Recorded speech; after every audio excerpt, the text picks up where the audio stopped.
Hello les amis, j'espère que vous allez bien. En tout cas, c'est l'essentiel. Bon, ça fait longtemps qu'on s'était pas vu. Ça fait longtemps même que j'ai pas pu faire des analyses après match de la République démocratique du Congo pour vous parler des résultats et tout ça, de comment les matchs se sont déroulés, etc., etc. Tout d'abord, parce que notamment c'était les fêtes, c'était en décembre 2025, c'était les fêtes, et j'étais pas mal débordé, j'ai pas mal de travail, donc voilà pourquoi. Puis, il faut avoir de l'énergie, il faut avoir du temps, tout ça, pour pouvoir gérer tout ça. Une fois de plus, désolé, le seul analyse que j'ai fait, c'était le match de RD Congo contre le Bénin.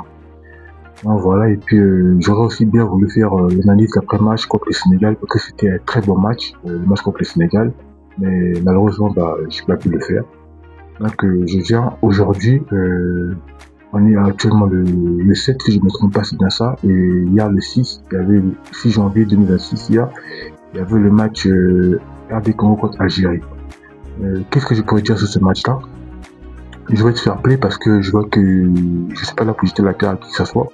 Honnêtement, c'est le football. Faut savoir gagner, faut savoir perdre aussi. Il faut savoir que nous, on est sur une victoire on est sur une série de victoires avec une défaite récemment. Jusqu'à là, on n'est pas encore perdu des matchs. On avait bien déroulé. On avait joué contre le Cameroun au barrage africain. On a aussi joué contre le Nigeria au barrage africain. Ça s'est très bien passé. Et on a joué la CAN. On a franchi le premier tour. On arrive au premier tour de la CAN. La seule grande équipe de notre groupe qu'on avait, c'est le Sénégal. On a affronté le Sénégal. On a été tête au Sénégal une nouvelle fois.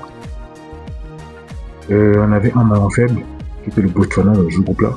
Le Botswana, c'est une équipe qui vient de découvrir à la CAN.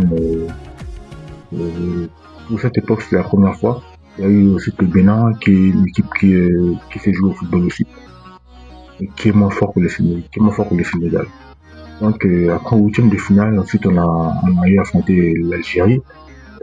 Déjà, si je peux faire une analyse, si je peux comparer les deux CAN, si je peux comparer la CAN 2024 qui avait eu lieu en Côte d'Ivoire et puis cette CAN-là qui a eu lieu au Maroc. Je peux comparer les deux matchs de poule de la RD Congo. Sur la CAN précédente, la République démocratique du Congo avait fait 3 matchs nuls dans son groupe. Alors, tandis que là, ils ont eu 2 victoires et puis un match nul. Donc déjà, ça prouve qu'il y a un gros progrès qui est en train de se faire. Il y a un très gros progrès qui se fait. Bravo à l'équipe. Bravo Sébastien de Sabre. Mais le match contre l'Algérie sert de leçon. Le match contre l'Algérie, je vais vous dire un truc, la famille, honnêtement, ce match n'est pas une déception. Non. Ce match est fait autant, pour moi de ma part, autant qu'on soit éliminé en huitième de finale. Vous savez pourquoi? Parce que de toute façon, on a un match à jouer au mois de mars. Il y a la Coupe du Monde qui va arriver après. Qui dit trop de matchs, dit fatigue accumulée, après dit blessure. Donc autant sortir maintenant de la CAN et puis aller travailler en club, aller travailler dur en club pour revenir encore plus fort au mois de mars afin de se préparer pour la Coupe du Monde, d'aller en Coupe du Monde, d'aller loin en Coupe du Monde. C'est ce qu'on veut. C'est ce qu'on veut. Même si quand même c'est vrai que c'est quand même assez embêtant qu'on n'ait pas arrivé en finale, alors que ça fait très longtemps qu'on n'a pas été en finale, c'est quand même assez embêtant et qu'on aurait bien voulu avoir cette troisième étoile là, mais peut-être qu'un jour si Dieu le veut, ça va être le cas. Mais sinon pour le moment, on peut être fier de notre équipe. Honnêtement, moi je suis fier du parcours que mon équipe a livré durant cette Coupe d'Afrique des Nations là. Je suis pas déçu, je suis content pour eux, bravo, vous avez pendant ce match là contre l'Algérie, vous avez été vraiment extraordinaire. Vous avez joué, vous n'avez pas démérité. On n'a pas été stupide non plus. Non, on n'a pas été stupide. Même si ces gens-là disent que non, on a été stupide, on n'a pas été stupide. Parce que si on était stupide, si on serait été stupide, on aurait perdu 3-0 de début ou 4-0. Mais on a perdu qu'un seul but. On a pris un but à la dernière minute et c'est ce qui nous a fait encore plus mal. Parce qu'on aurait bien voulu aller au tir au but. Malheureusement, ils ont marqué un but à la dernière minute. Et c'est pas pour autant, faut pas se vanter que vous êtes trop fort. Arrêtez ça. Arrêtons ça. Soyons sportifs. Soyons pas des footix. Nous, on n'est pas des footix. On n'est pas des footix. L'esprit footix, ça va. L'esprit de comparaison, on est plus fort que vous. Non, vous avez mal joué. Récemment, c'était hier même après le match, je tombais dans un live. Il y avait un mec qui disait que non, ça fait des millions d'années que le Congo n'est pas arrivé en finale, qu'on bat même pas le Maroc, alors qu'on a déjà battu le Maroc. Les Marocains, excusez-moi, vous avez rien avant cette vidéo-là, mais je réponds au commentaire du mec. Lui qui dit que, soi-disant, la RD Congo n'a jamais battu le Maroc. Moi, je dis que si, la RD Congo a déjà battu le Maroc. C'était en 2017, c'était sur le score de 1 but à 0. Et c'était totalement mérité. Voilà. C'est le football. Il y a un gagnant et un perdant. La dernière édition en Côte d'Ivoire, la RD Congo est allée en demi-finale. Là, elle est sortie en huitième de finale. C'est pas une déception. Le plus important, c'est de participer et le plus important, c'est de passer le premier tour. Après tout, vu l'équipe qu'on est, on est une équipe compétitive. On l'a montré jusqu'à là et on va encore le montrer. Quoi qu'il en soit, même si on laisse les gens parler, continuez à parler, insultez-nous, allez-y, insultez-nous, mais nous, ce qu'on sait, on est fiers de nos joueurs, on est fiers de notre équipe, on sait qu'on a une très bonne équipe qui va aller très très loin encore, quoi qu'il en veut. Au fait, on fait juste peur aux gens, on fait juste peur aux équipes, voilà pourquoi les gens parlent autant. Maintenant, ce qui me fait le plus mal encore, je veux dire la vérité honnêtement, j'ai peur de rien moi, je dis les choses comme ils sont. Trop c'est trop. Avant ce match-là, il y a eu trop de plaisanteries, trop de parlotte. Et après le match, dès qu'on a perdu, l'équipe adverse, les supporters adverses, ils ont parlé. Ça ne sert à rien. Ça ne sert vraiment à rien. Nous, on a perdu avec dignité. On a perdu, on est éliminé la tête haute. Nos joueurs peuvent être fiers d'eux parce que nos joueurs jusqu'à là, ils ont des fois du bon boulot et ils ont quitté cette canne la tête haute, pas la tête baissée comme ça. La tête haute. J'ai même vu en vidéo, j'ai vu le match du début jusqu'à la fin. Et j'ai vu clairement que les joueurs quittaient le terrain, quittaient la pelouse avec la tête levée. Les joueurs ne quittaient pas la pelouse avec la tête basse, non. Ce qui prouve que on a fait du bon travail.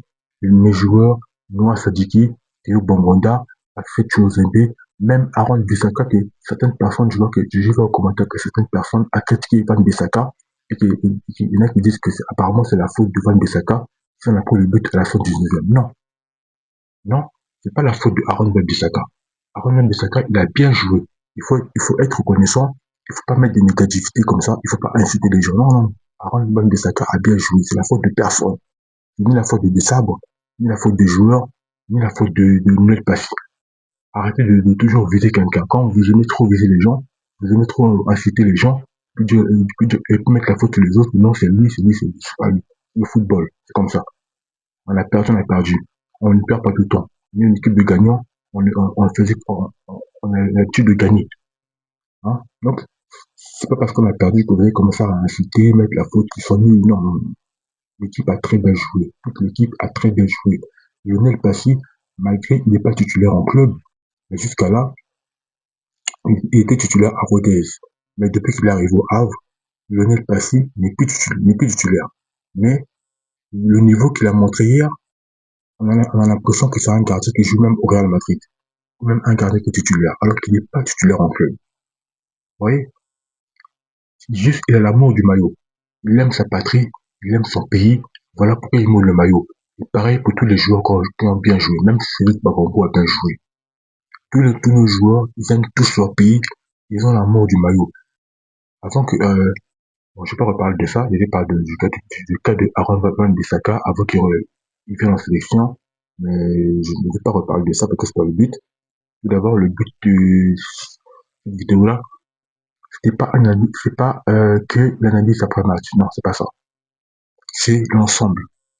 Il faut savoir aussi que dans ce match-là, et si maintenant il faut analyser maintenant, on a bien joué, le ballon a très bien tourné, nos joueurs ont mis de la vitesse, il y a eu des passes.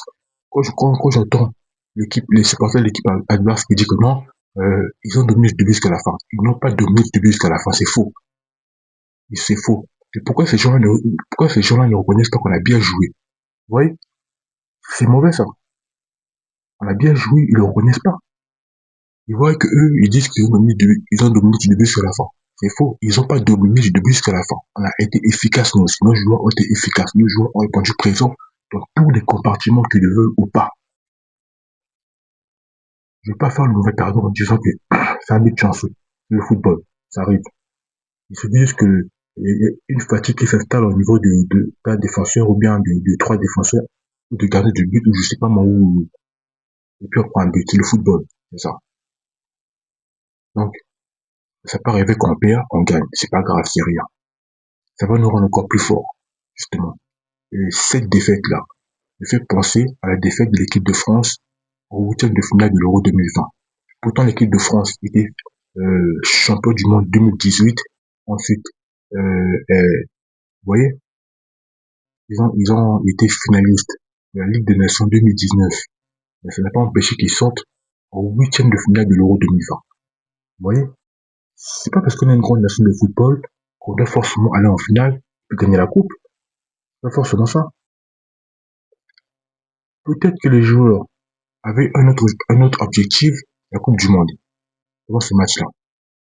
Il se pourrait que pendant ce match-là, les joueurs pensaient à la Coupe du Monde. Qu'est-ce que vous en savez? Après, bon, c'est normal aussi. C'est tout à fait normal. Mais on a une équipe qui est compétitive. On a une équipe qui est très forte, le veut ou pas. Battre le Cameroun, battre le Nigeria et puis battre l'Égypte en huitième de finale à l'Euro à la CAN précédente, c'est pas rien. C'est pas rien. On n'a pas démérité jusqu'à là. On n'a pas démérité. Pour finir, une fois de plus, j'ai entendu un youtubeur dire apparemment que Sébastien Deschamps peut revoir ses tactiques. Non, c'est pas ça. C'est pas un problème de tactique, en fait. C'est pas ça. Est-ce que vous, dites-moi en commentaire, d'après vous, est-ce que Michel-Ange Balikwisha méritait de rentrer dans le match, ou alors il aurait pu faire rentrer Brian Sepenga? Parce que pour moi, ça n'avait rien changé. J'ai vu des gens dire que non, il aurait dû faire jouer tel joueur, il fallait pas qu'il sorte tel joueur. Mais écoutez, moi, ça dit qu'il ne peut pas jouer jusqu'à la fin de 19e minute. Il fallait qu'il sorte à un moment donné. Il fallait qu'on le remplace par un autre joueur. Il fallait qu'on remplace également, il aurait fallu qu'il remplace également, Nathaniel, comment ça s'appelle? Galen Mouko. Vous voyez? Depuis qu'il fasse rentrer même en attaque, Nathaniel beaucoup. Donc, lui, on est mal. Vous pensez qu'un joueur va jouer pour tout un match pendant 120 minutes? Hein? Vous voyez les Cristiano Ronaldo partout, vous? Ah non. Il faut que ça tourne un peu l'effectif. Il faudrait qu'il tourne l'effectif. C'est ce qu'il a fait. Il fait du bon coaching. Vous pensez que s'il fait, pardon, excusez-moi, vous pensez que s'il avait mal fait le coaching, et on devait arriver à la 120e minute? Non, je pense pas. Si on arrive jusqu'à la deuxième prolongation, c'est parce qu'il a bien fait le coaching. Je vous rappelle qu'il y a eu match nul pendant 119 minutes. C'est pas rien.